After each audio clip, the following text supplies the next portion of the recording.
Hi guys, welcome to my YouTube channel. What I wanted to just share is that, by the way, pardon me, I haven't eaten all day, so this is me trying to catch up.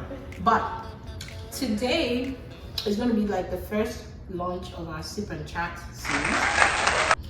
And what this seeks to bring is insights, right? Insights across board based on your recommendations, based on things that perhaps are in trend, or things that I find will be beneficial for you guys, especially for those who are considering migration and things like that. So today our topic is really on migration, you know, the whole sort of process with getting your residency in Canada and really just, you know, experience, you know, what are the fruits, what are the myths. And we have a very special guest, emphasis on very special, that's launching this series for us and has kindly accommodated this session to come here and speak to you through her experience with the whole migration process, what that looked like for her, and maybe sharing some, you know, nuggets around, you know, what could be, I guess, a suggestion or recommendation that you guys can take into account for those who are looking to tour this line or for those who are looking to migrate, whether now or in the future.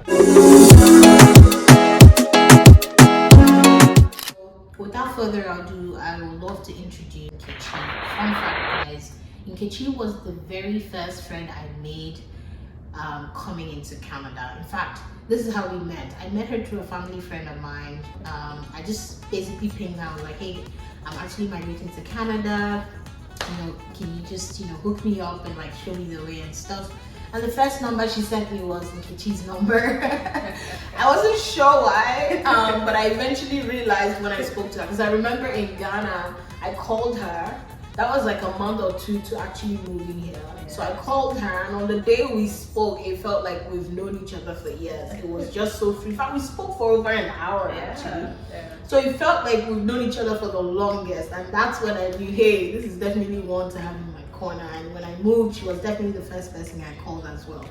Since then, she's been pivotal with, you know, insights and, you know, just making sure I was aware of the lay of the land and things like that. Her name is Nkechi. Let's start there. And I will definitely put her socials there if you're, you know, interested in reaching out to her to know further. Feel free to look at the description below for her details, and you can reach out to her directly as you need to. But Nkechi today will be sharing a lot about her migration process, what that looked like, what that entire journey looked like, post-migration, and even more so landing a dream job here in Canada. I should say though that Nkechi has actually landed 3 big jobs with multinationals, and all in this very short space of time. So who better? So who better to bring to come talk to you guys about how best and things you need to do to land a dream job. And I know I've gotten a lot of questions from my friends, from my peers, from a friend of a friend around what they can do to actually get to the interview process and to get in a job. So I felt this was definitely a good start to the Sip and Chat series on really talking about how to land that dream job and who best to bring in to talk us through that process. Well, in my eyes, she is, by the way. Okay, so this is Nkechi. She's definitely a seasoned professional, a marketing aficionado, if I do say so myself. And that's kind of where we connect as well, because I'm also a marketer. So just talking to her, just someone who understands my language and is so good. So she has so many years under her belt of professionalism working across various countries. So without further ado, I just want us to get into the topic for today, okay? So Nkechi, once again, thank you for joining. Thanks for having me on your channel. Absolutely, it's really great to have you, and I know the audience will definitely be looking forward to hearing from your and gleaning from your experience as well. So just to get right into it, I had a few questions here, but honestly we're gonna wing it, guys. There was no prep. As you can see, we have our food here and it's really going to be as informal as possible, but the main thing is that you pick the nuggets that are relevant to you at whatever stage you're in your life. And if you have further questions or need further clarity, please do well to reach out. So I wanted us to start a little bit maybe start talking through kind of what your journey looked like Yeah. with migrating to Canada, or even making that decision. What process did you walk through with becoming a resident here in Canada? Okay, so I think I was in, I was working in Equatorial Guinea. It's a country in Central Africa at the time when I had made the decision that I wanted to migrate. And I just didn't want to, like for me, I think almost like every other person, wanting to move to a country where you felt you had good economic resources, opportunities to expand your career, access to good healthcare. And Canada for me was the best option, especially seeing that I could migrate as a professional person who can still move and keep her job in marketing. At the time, Express Entry was providing people that opportunity to migrate as professionals to Canada, and for me that was a great opportunity. So I started to ask questions. What will be the right path to migrate? What will be required? For certain countries, people who are looking to migrate to Canada would need to take the IELTS English test to at least for a way to assess your English speaking, communication, writing, and reading skills. So first step for me was to take the IELTS. So I took the IELTS with the mindset that I was writing an English test. Obviously, English is a language that I have spoken from when I was a child. It's our official language in Nigeria. So I didn't think that, yeah, it was just an English test. English is also a subject I've loved all through while I was in high school. So I didn't really put so much meaning into it, and I felt like I was just going to write a passage or an essay, no preparations whatsoever, and I went and wrote IELTS, and I got the shock of my life. I think I had a 7 or a 7.5 on the first test, and I was livid because I kept saying it's English, like why would I have to fail an English test? And then I think from just also sharing my experience with others who were also in the process of trying to get their own information and the things they needed to start their application to come to Canada, I found out that I needed to take the IELTS seriously. So it wasn't about the fact that you can speak English, it was more about understanding the skills that were required to pass both the writing, the listening, the speaking, and the reading test. Speaking was almost easy. I think the main challenge was surpassing the hurdle of like the listening test, the writing test, and also the reading test. And YouTube was like, the University of YouTube is always where you find everything. So beyond getting the resources that the British Council would give to you to use to prepare for the IELTS, YouTube was also another place where I went. I found a lot of learning resources on how to bypass some of the passages, because you have long passages to write in the IELTS, and you have, I can't even remember what the time for the test was, but obviously you had to figure out what the right skills are to be able to pass. Okay, long story short, once I sorted out how to get through the IELTS, I got my scores, and it was then back to applying, making sure that I had the proof of funds required to migrate as a single person. I was migrating to Canada alone. Beyond just also having proof of funds, also knowing what the knock for my profession was. So I've been in marketing, and my goal was to also move to Canada and continue to tour that career path. So figuring out what the knock related to marketing, advertising, and communication was. Making sure that I had an updated resume. So once I'd gotten through creating my profile and submitting all my documents, I also needed to do an academic evaluation with Wes. So for the Express Entry system for Canada is a point-based system, and what builds into that overall score you get that makes you a viable candidate for migration is a total cumulation of your scores based on your educational qualification, your years of experience, your age, if you have family ties within Canada, all this kind of come together to sum up to the score that you get that makes you eligible for the draws when the draws happen with the CIC. So yes, I also had to get my academic qualifications evaluated by WES, both my bachelor's degree and my master's degree. And then I had my points and I was waiting in the pool like every other person who was waiting in there and hoping that the day the draws happen, your scores actually meets the bracket or the range that has been selected for the draw that was done. While I was in the pool, the scores just kept fluctuating. So at some point, I can't even remember what my score was though, but at some point they were drawing like 450s. So sorry to interject, right? Yeah. Just for the sake, I'm sure the audience might have the same question: is how long were you in the pool for? So between writing my IELTS, applying, and getting invited, I think I was probably in that pool for well over a year. Yeah, it took me well over a year.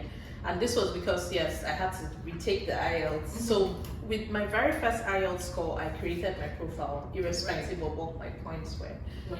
Then I went and retook the IELTS so that I could get a better score that would add up to a cumulative points that will be strong enough to make the draws when the draws happen.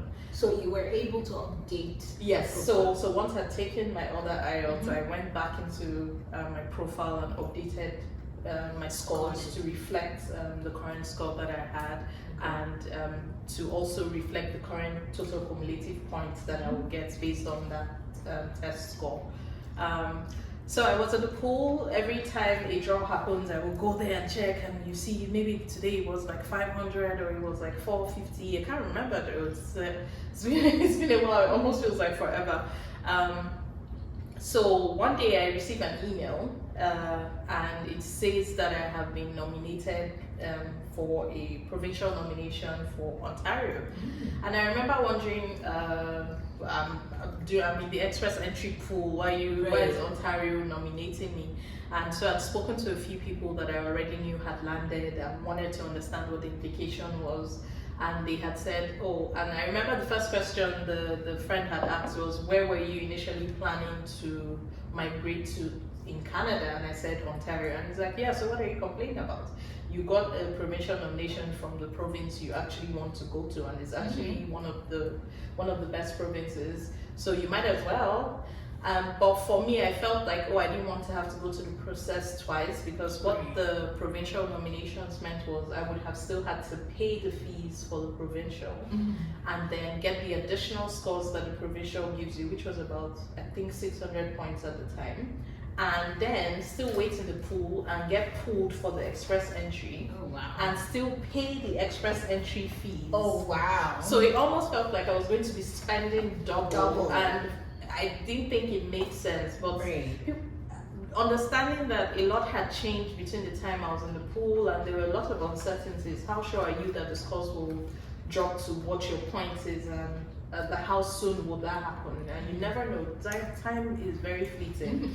Anyway, I decided to accept the provincial nomination I got from Ontario, and then went ahead to do the application. So I also had to submit a few, there were a few documentations I also had to submit, fill out their NOC or something, because I think I got shortlisted based on my professional area of expertise.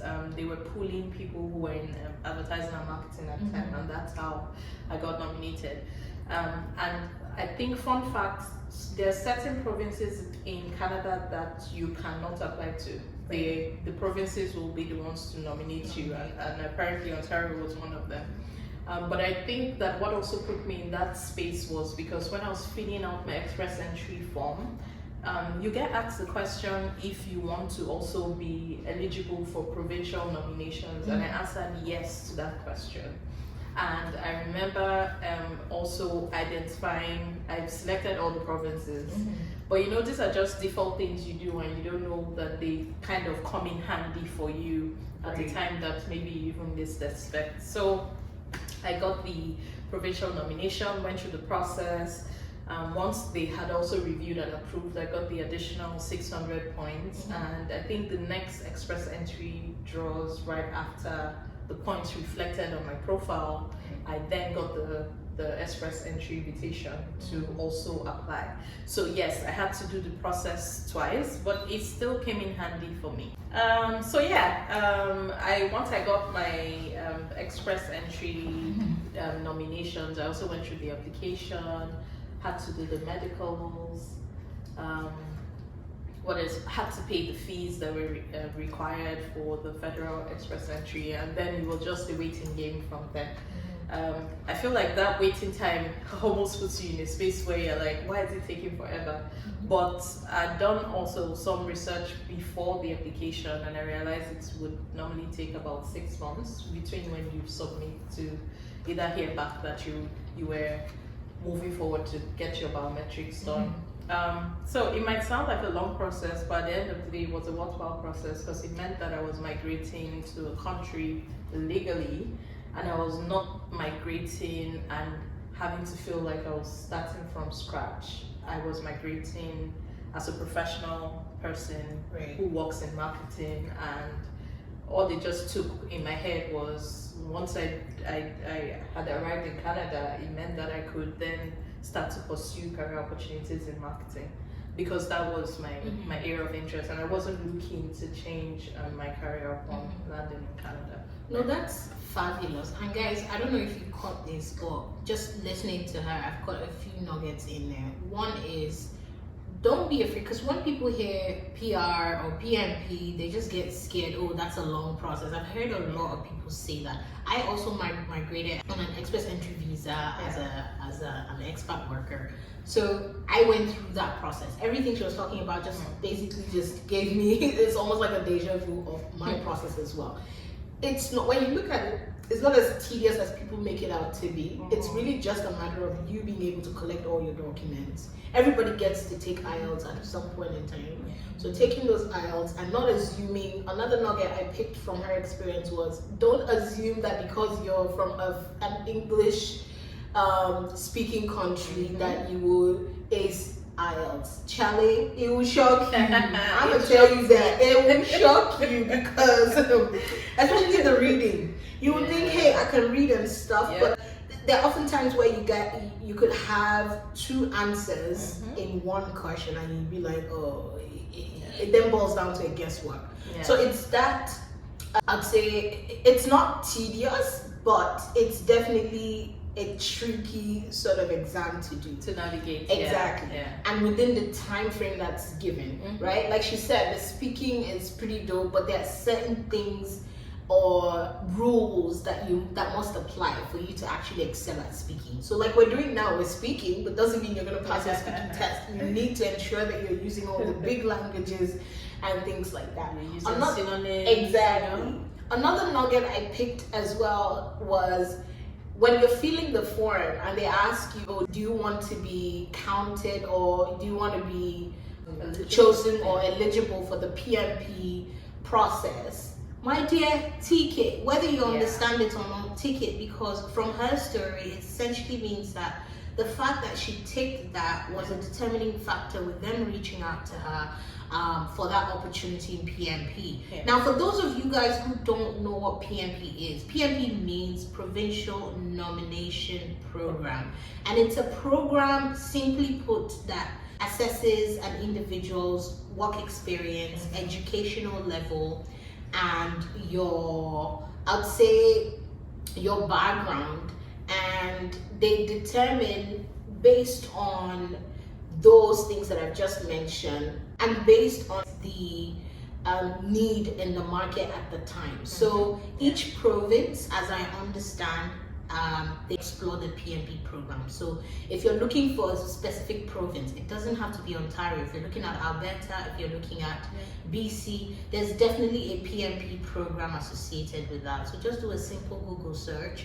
If you're looking at, Alberta PMP, just Google Alberta PMP, or more so, go to the cic.gov site, and you have all the information there with regards to specific needs for each provincial PMP program. However, they do this such that, and it's fluid, right? It doesn't mean that, oh, because they chose Nkechi for marketing in maybe 2020, then it means 2021 they're going to choose marketing. No, it depends on the demand in the province. So what they do is they try to assess, okay, what is the skill set that we need and what are the gaps, and so they determine each year or each quarter or whatever that case is what skill set they need. It could be data science today, tomorrow could be product management, another time could be project management and things like that.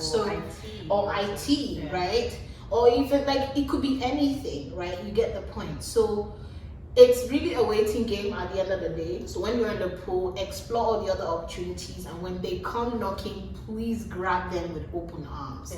I know she considered the fact that, oh yeah, it could be double spending and all of that good stuff.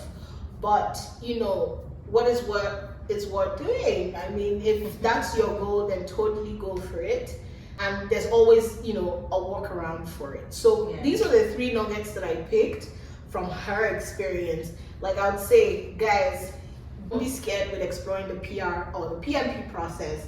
It's actually the easiest way when you think about it, and the less cost driven way. Because if you guys are thinking the school route, my dear, you're gonna be saving 20,000 minimum trying to get into school. You're gonna look at your accommodation and all that stuff, and you still be on a student visa, which after graduation you would then have to reapply for a work permit, and then afterwards maybe you haven't worked for about 2 years before you now get to actually apply for your residency. So you can imagine going through that pain of going through the PR process and knowing that you're going to get your residency once and for all, and you don't need to worry about reapplying. In fact, the only other application you'd have to do after being a resident is applying to be a citizen. Exactly. So if that's no tip for you, well, thank you, get you later. But this is it, guys. I mean, whichever route works for you, no bias here, whichever route works for you, go for it. If you have all the money in the world, please go for whatever, you know, best suits you. But this is us sharing that PR, you know, express entry process, just for you to know that, hey, it isn't really that hard. It's really just getting all the documents together, getting your certification approved, and taking your IELTS and, you know, passing with a good score, right? Another thing that I feel it's worth mentioning, as you mentioned, it's a point-based system, and you having a relative, whether it's a brother, a sister, or an in-law, also adds to that cumulative point, right? So it will potentially give you about 15 points if you do have someone here. In my case, I didn't, so that didn't count for me. But if you do, just know that that's a plus, right? And totally, you know, a motivation for you to explore. Right, so guys, you know, as we go through this, obviously we can't answer every question, or we can't provide every insight on just maybe a 1-hour video. So if there are questions that come up while you know watch this, please feel free to put them in the comment section below, and we will definitely address them as swiftly as we can. So we're gonna, you know, keep this moving just in the interest of time. So, you know, thank you for sharing that. And I'd like to call it a unique story, but not necessarily, but it's just basically telling me or reminding me that, you know, there's one way to look at things, and then, you know, there's a broader way, right? So if an opportunity presents itself, be very flexible to take on those opportunities, right? I mean, we're all here, right? She's here and we're here. Now, so maybe let's talk about, you know, post-migration, right? Before we go into the whole job search experience, let's talk a little bit about your experience post-migration. So now, having migrated, having gotten your PR card and everything, how has living in Canada been the dream for you? Has it been the dream, or is it just a myth? For instance, you know, people come here, I hear from some people, even before I moved, some people were telling me, hey, it's not as easy as you guys think. Oh, it's not going to make all your problems go away. Oh, you're going to be working to pay bills. Oh, the taxes are too much. And all that stuff. Like, we hear all those scary stuff, but still, people who are motivated are still making the rounds. I still see people who are succeeding. Yeah. So, but what was your experience? And is it something that if you were given the chance, you'd still do again, or you'd encourage people who are, looking to migrate, or probably right now in the pool, waiting to get answers? Is it something you'd say that, oh, this was worth it? Oh yeah, definitely. So post migrating, once I gotten my COPR and confirmed when I was going to be able to come, and then fun fact, I landed in Canada right in the middle of the pandemic. Hey, it was probably one of the bad worst times. Probably one of the worst times to be migrating, but I had to take the leap, and for me, I felt sooner than later hit the ground running and start to figure out how to get settled in, because it's a mind shift for you to move your life and like stop everything you were doing before and move to an entirely different country. You're not going on holiday, you're actually almost starting afresh. So I feel like one of the things that helped me was I was asking a lot of questions. Upon getting my COPR, the government of Canada was kind enough to provide resources. So all this access to employment support resources where you could sign up for free webinars. They provided a lot of information as to what you need to do to navigate, like getting a place when you arrive, employment resources to help you start to apply for jobs. And I felt that they were useful because I started attending some of these webinars in Nigeria before I landed, which kind of gave me like a soft landing, because some of those webinars had people who had also gone through that had just either recently migrated or were already in the country for longer than a year and had also had to figure out getting jobs, and they were sharing real life experiences. So I think it gave me some level of expectation of, okay, when I come here, what do I need to start doing? And some of the things that they consistently re-echoed was networking. You're moving to a country that provides you this opportunity to excel, but nobody knows you. So how do you get a foot through the door? It's by knocking on some doors of people that are either within the industry that you're interested in or in other related industries that you're looking to explore. I was coming from a marketing background where I'd worked in different industries. I'd worked in financial services, I'd done consulting, I'd worked in telecoms, I'd worked in security and IT technology. So moving here, I knew that I was not going to put myself within a box. And because I also had the generalist marketing experience, I came with that mindset of, yes, I would have that opportunity, but it was a different ballgame landing, because I then found out that marketing here is more specialized. So it could either be that you're specializing in content writing, it could be that you're specializing in digital marketing, in social media, in internal comms, in branding, or in marcoms itself. So the first big thing for me was then to ask myself, what was an area of interest that I would like to specialize in, and what industries do I see myself wanting to explore? And once I've made a list of those things, I started reaching out to people on LinkedIn, and I had this information from attending some of those employment webinars that were organized once I'd received my confirmation of permanent residency. So one of my tips will be explore the resources that you receive once your permanent residency has been confirmed, because they come in handy. And then also you have to also have a spirit of discernment, because everybody's experience moving to Canada is different. But you need to have an expectation for yourself, know what you want, and define a path for yourself. So that while you are seeking information, while you are networking, you still have clarity as to how you want to pursue your career, and it kind of helps you not to make very rash decisions, because you'd hear a few people say, oh, they've come in, obviously you're coming into the country with savings, and then you have to, some people had to stay in Airbnbs. I stayed in an Airbnb, and then after the temporary accommodation, you now need to look for longer term accommodation. Everything is money, and this is still you trying to also secure a job and remain. there are hurdles that you will pass, but once you come in with a mindset and you come in prepared, so come in with enough savings. Right.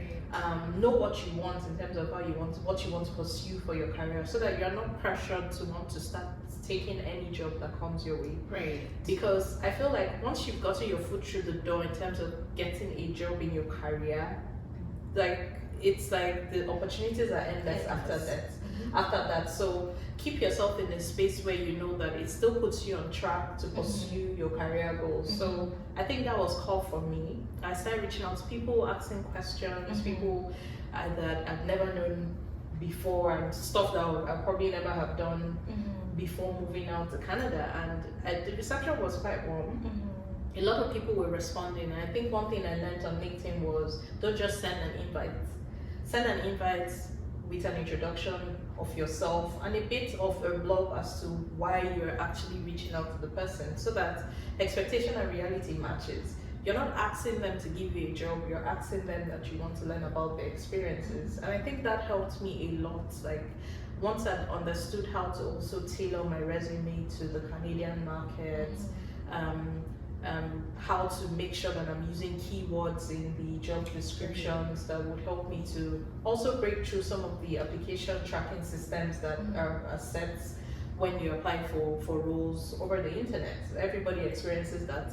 Another thing that I think helped was a lot of people said apply for roles that you see on LinkedIn. You really raised a lot of topics that just got me thinking, and I wanted to probe further, right? One was around soft landing. So, you know, when you talked about, you had to get an Airbnb, I know because I experienced that personally, because, you know, me coming into Canada, I was actually pregnant at the time, and Airbnb wasn't so much of an option, and that was the heat of COVID as well.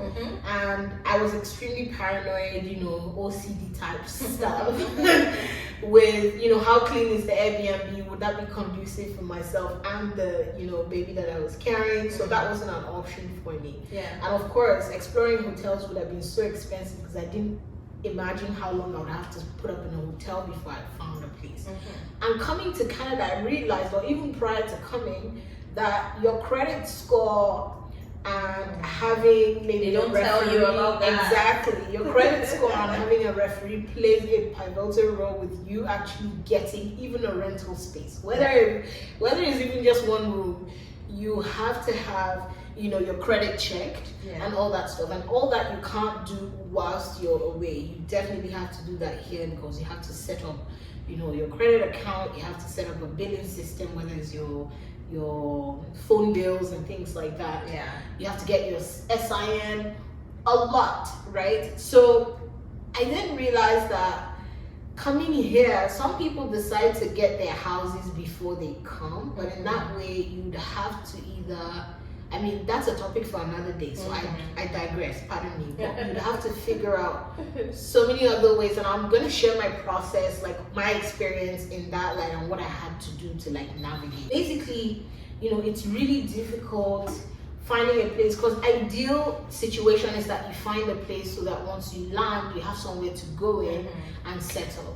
But here, and with your experience, I feel it's easier for most people to get an Airbnb, or if you have a relative, you just put up with them until you figure out your place. But for someone like us that, you know, we had a very unique situation. I didn't have family here, or my friends were all somewhere in another province, and you know, it was just difficult. So we had to figure out that soft landing prior to arriving. Another thing that she also shared that I think is very important is your savings. So you have to have some form of finances coming in here, because you will amplify the struggle and the hardship if you come here thinking, oh, I'll come here and the next day I'll get a job and then I'll figure, no. And don't, even if you have family here, don't ever think that it'll be easy, or I'll come and put up with family until I get something. Child, you get a rude shock. So ensure that, you know, it doesn't have to be so much. You don't have to carry a bag of dollars. Just ensure that you have a reasonable amount of saving that can enable you to at least settling for like the first 1 month until you figure stuff out. Especially coming in during winter, right? It's not as fun as you would, someone coming in summer, right? So, all those things you need to take into account. Yeah. And then she talked about her career path and how she had to pivot and how the whole sort of landscape was different, even though it's the same quote unquote marketing.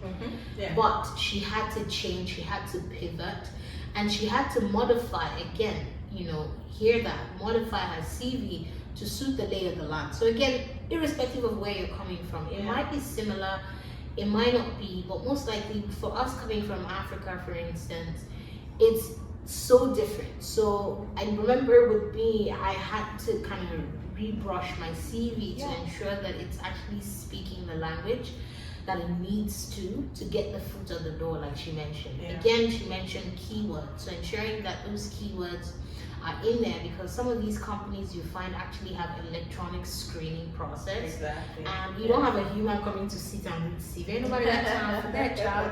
So having those keywords essentially critical, because it allows those, screening machines to grab your CV and put them at the forefront to actually get selected for the next stage of the interview. Yeah. Another thing she mentioned was networking. I cannot overemphasize that. Networking is super critical because, as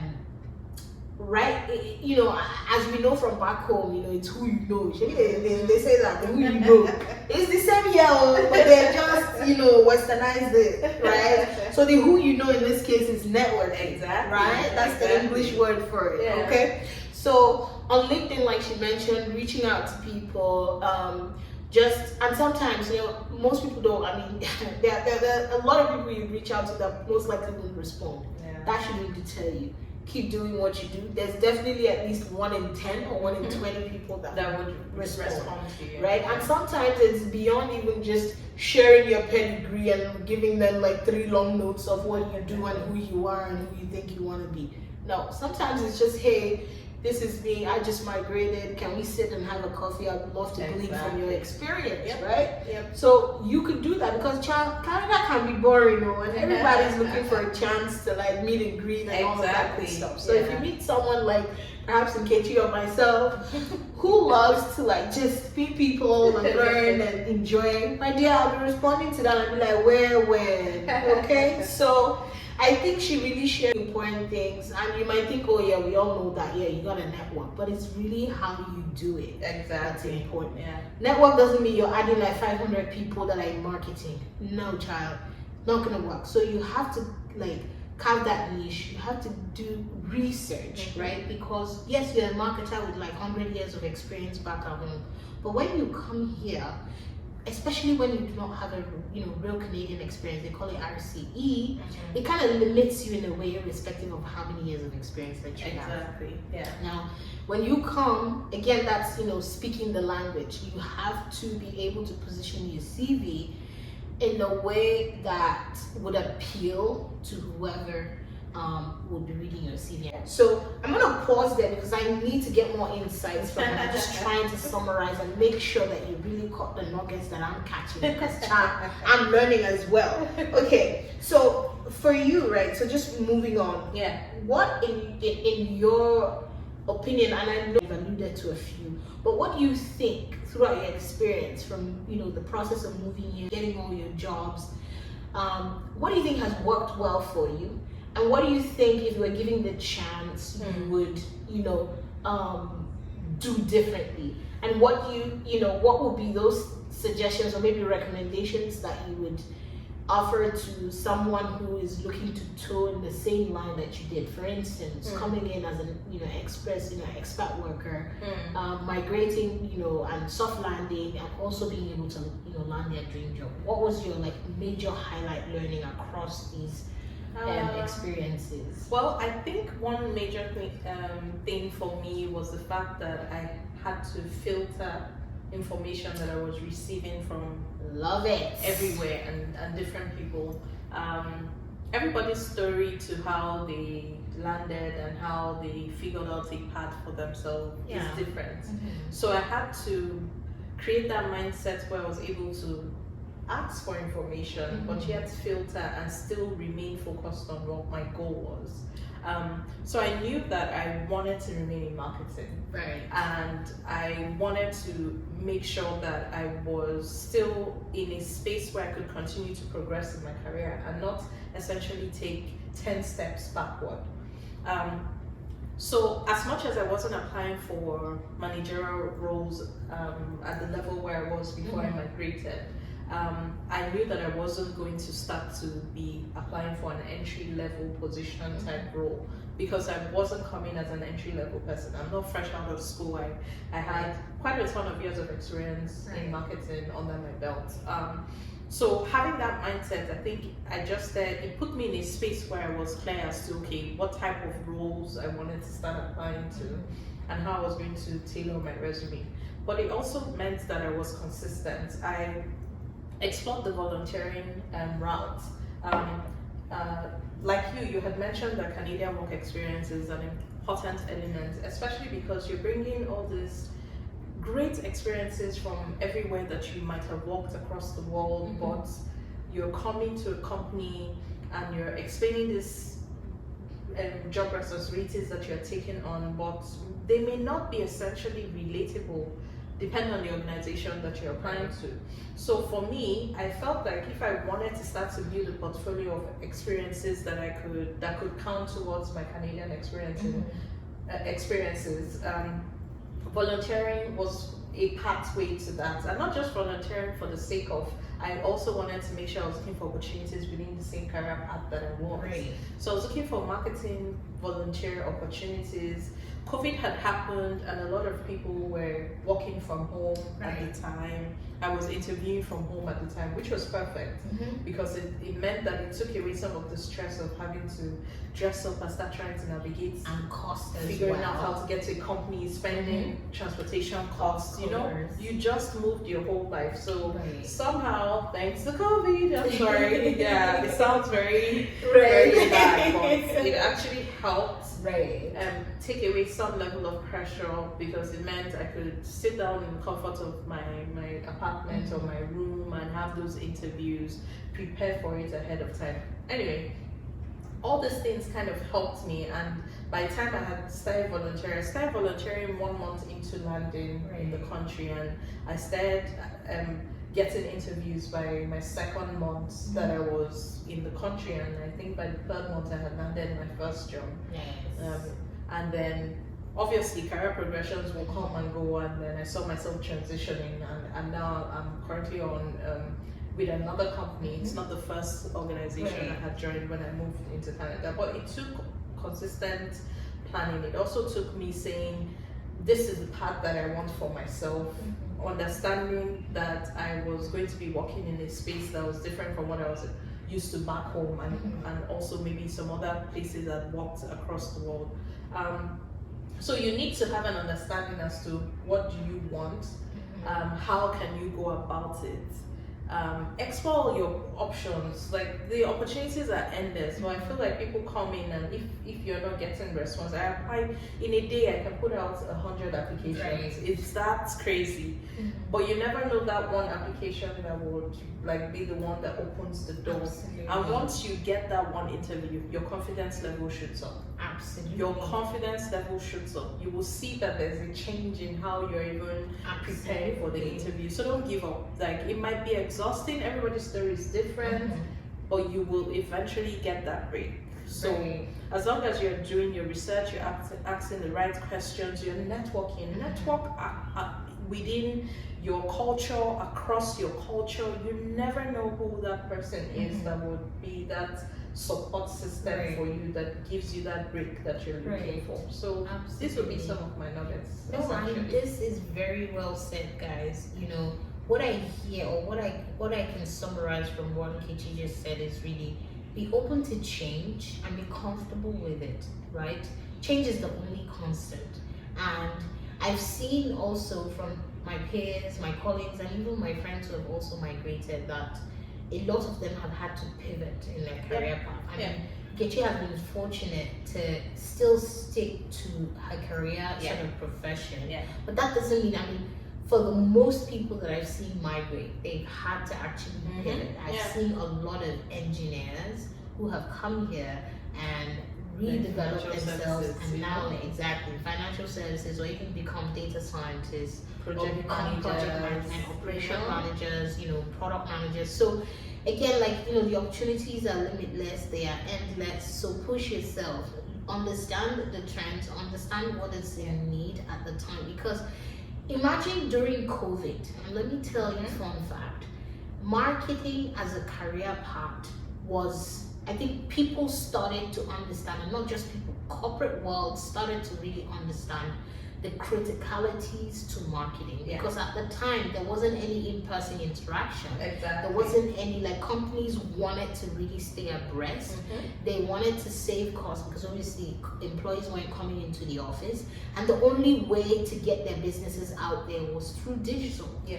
And now, even at that time, I remember coming in, and when I was on LinkedIn, each day, like, I signed up for certain job companies, and like in a day, I'm not kidding you, I'll get an average of 100 digital marketing job vacancy roles. Yeah. Like at the height of COVID, digital marketing became like the hot cake, you feel me? So at that point, we needed to, so even though we had a digital marketing experience, it then like clearly became somewhere that I needed to like really explore if I wanted a chance or a foot at the interview table, right? So again, you also need to understand, okay, what is the market saying, what is the demand, current demand, and you need to ensure that you've sort of position yourself in meeting those demands, right? Exactly. Whether you have to go do a quick course here or do a quick online course, and then I'll get to that in a moment, because I wanted to kind of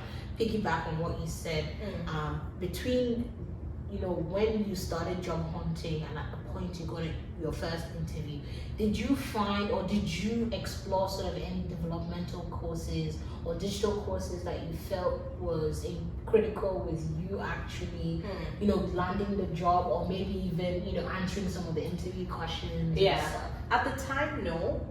But like you had mentioned earlier, digital marketing was where marketing was at the time. Right. Everybody was pivoting. Traditional marketing kind of already started taking a different form and shape within the last 2 years.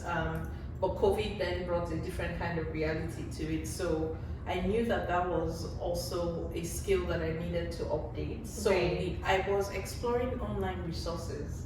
I was searching and reading about digital marketing, social media, especially because I know that I came from a predominantly traditional marketing background, and I hadn't essentially done core digital marketing. But I also knew that I didn't want to do digital marketing. But did I need to learn about digital marketing? The question was yes, or the answer was yes. So I was reading, exploring resources online. There are a ton of resources you can find online. So I didn't essentially take any professional course before my interviews, because for me, I wasn't applying for digital marketing roles. I was still more looking at more brand comms, marketing comms, related type roles during my application process. But I knew that I needed to also update my skills. I studied advertising and marketing for my master's degree, and at the time, traditional marketing was where it was at. But now, a lot of things have changed, and there are resources. Like, I'm telling you, you don't know how much you can find on the internet once you put your heart to it. You will learn free resources. Even LinkedIn had a lot of learning resources. Interview preparation videos. There's a ton of resources available. All you just need to do is know what you want, draft a plan for yourself, and start searching for the right materials to help you get the foot through the door. In fact, what you said just rang a bell, because I got a DM as well from an old schoolmate who was asking, what sort of sites or where can she go to kind of either network or to sign up for like job opportunities and things like that. And I was like, number one, girl, is LinkedIn. LinkedIn, and even not just even the interview questions. I find that LinkedIn actually offers some free courses that when you take, you actually get certifications.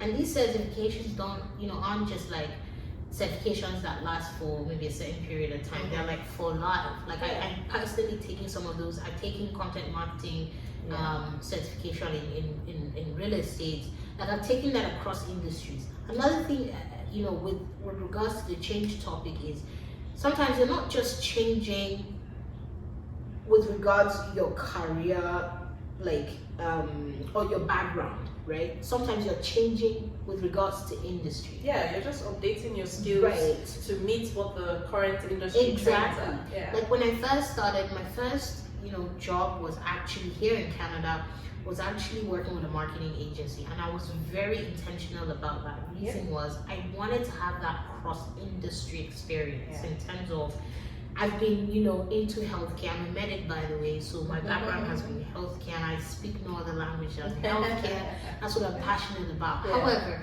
coming here, I realized, hey, there are lots of other corporate companies that actually value the skill set that we bring and really want us to sort of come on board. And so that kind of rang a bell with me, and I was like, hey, I need some sort of experience. So aside even doing the courses on LinkedIn that are free, by the way, you can also explore, when you're looking to get a cross-industry experience, working as an agency, if you're a marketer, right? So I'm just using marketing as an example.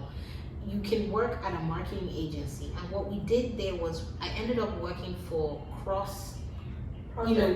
projects across, food companies, healthcare, we work for financial institutions, you name it. And it was so interesting because I felt like I was, I've been narrow-minded for the time past.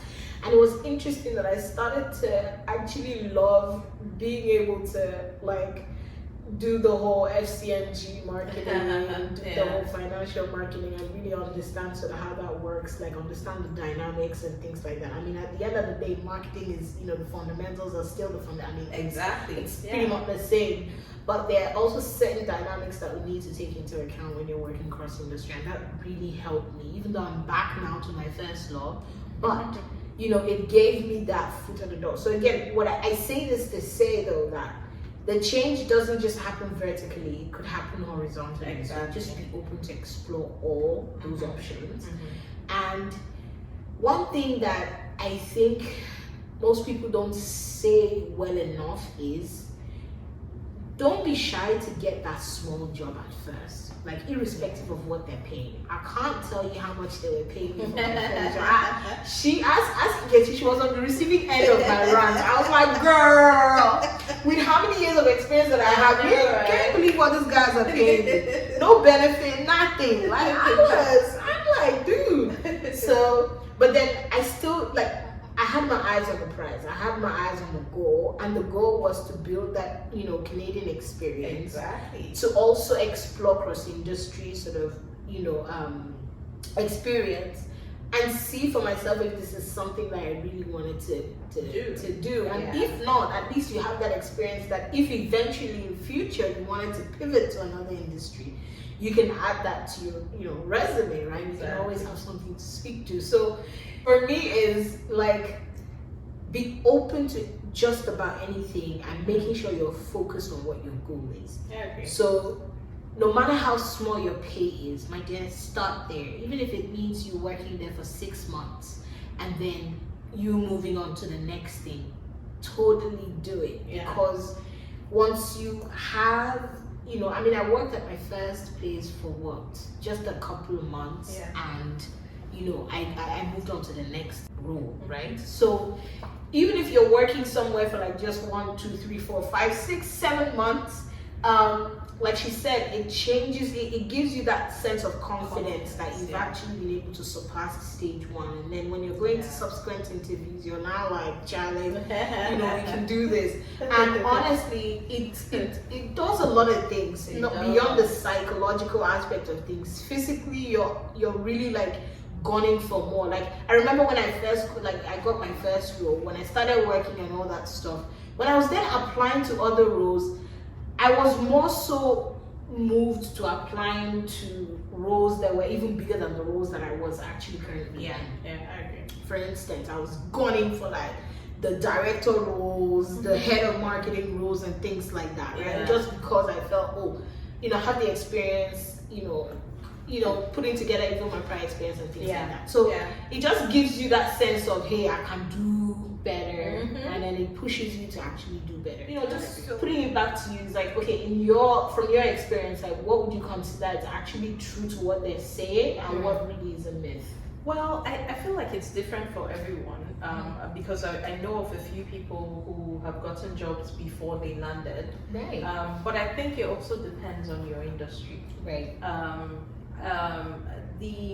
lot of IT professionals have been able to find themselves in that space where they can secure jobs before landing because it's more, their experience is more technical. Right. And so that's why I would say that some IT professionals have had that grace to be able to secure jobs before landing. But it also still takes deliberate effort. A few of the people who I know that were in IT that got jobs prior to landing had to build that network. They were reaching out. It's like I had mentioned, I took advantage of all the resources that were available. I was already messaging people on LinkedIn prior to landing. So it all depends on how you plan and prepare for your arrival. Right. And for that career path that you want. So different things work for different people. So that it worked for A does not mean that it worked for B, or that it worked for C does not mean that it worked for D. It just make your own plan, set your own expectations, be very intentional, and pray. Because really, there's a covering that we also have. So just do your best, and then hope that the paths align and get you to that place that you're gunning for prior to arrival. About buying a house when you arrive in 1 week, I don't know who those people are. I couldn't rent a place in the first 2 months, so I'm not sure how they're buying places. So that for me, it's the big myth. Please, when you find them, can you tell them to give us the inside hints, right? So that we can also figure out our own paths. But it might sound like it's a very long process, but I feel like everything worth doing is worth doing well. So if you prepare, manage your expectations, come with savings, it takes away some of the stress that you would normally feel when maybe 1 month down the line you're already saying, I must get a job now. It's different for everybody, but I feel like the general thing that works for everyone is if you have a plan. Right. And not just the plan on paper, but you're actually actively working towards meeting those goals that you've set for yourself. Absolutely. That's what I would say. No, that's very well said. Guys, you've heard it from the horse's mouth. I feel like, if we could just continue talking even for the whole day, but obviously that's impossible. However, I'm very hopeful that you've enjoyed, this talk, and you've been able to pick some nuggets or insights that are valuable for you.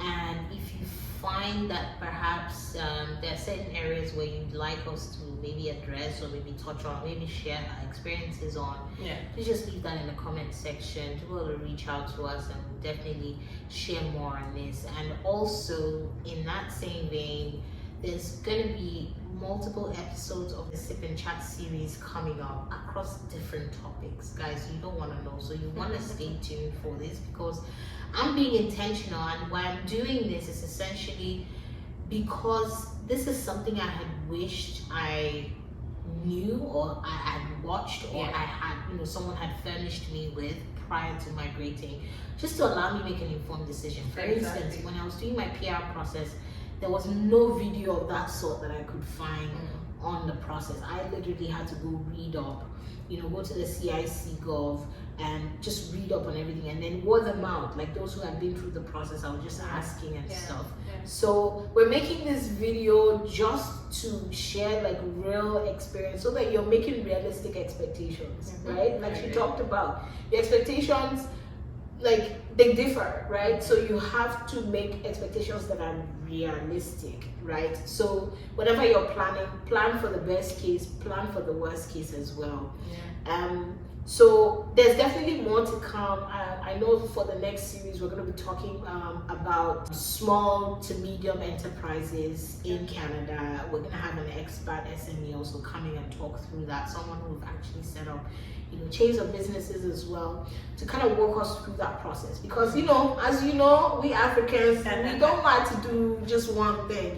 We like to dip our foot into it. We have the entrepreneurial spirit. So you know, and I know people kind of shy away from the whole SME thing, and the typical go-to is like the 9 to 5. But who says you can't do both? I know. You said you can. So please look out for the next episode and the subsequent one. I'm not going to spill the beans here for the subsequent ones, but it's definitely one you want to look out for. So please hit the notification button so that you get notifications when new videos come up. This for me is definitely something we can do. I mean, Nkechi is just, you know, 30 minutes away, so I can always grab her for another chit chat and stuff. But really, Nkechi, thank you so much for taking time to share your experience. You highlighted a lot of important factors. I've even learned from this conversation as well. Yeah. And I feel like those who are currently in the pool or maybe even thinking of migrating would really benefit from this. Yeah. And yeah, so it's just our way of giving back, because really, I mean, we've gone through that experience, so why not share it and at least share lessons learned, right? So people don't go making, I guess, you know, whatever mistakes that we probably did. So thank you so very much. Thanks for I having really me. appreciate it. And thank you for watching, guys. If you like this video or if you found this useful, please be sure to click the like button, comment, share, subscribe. Just, you know, support your girl in the simplest form. Support your girl. I'm gonna be doing more of this. I think beyond the whole, you know, personal vlogging, I really want to be able to share like valuable nuggets as well that can help us along our journey. I have the opportunity to like know experts like Nkechi. She keeps calling me an expert. I'm not an expert. She's guys. trying to be humble. Please ignore her. She's trying to be humble, okay? I also have the opportunity to, you know, talk to people from diverse, you know, set of I'd say demographic that have had various experiences as well. Some of which I gather and then put together into a vlog. But you know, guys, it's really going to be more of these real talk insights, and please just stay tuned. And yeah, let us know if you know the specific areas that you want to address, and be sure to address them. But in the meantime, thank you for watching. Bye.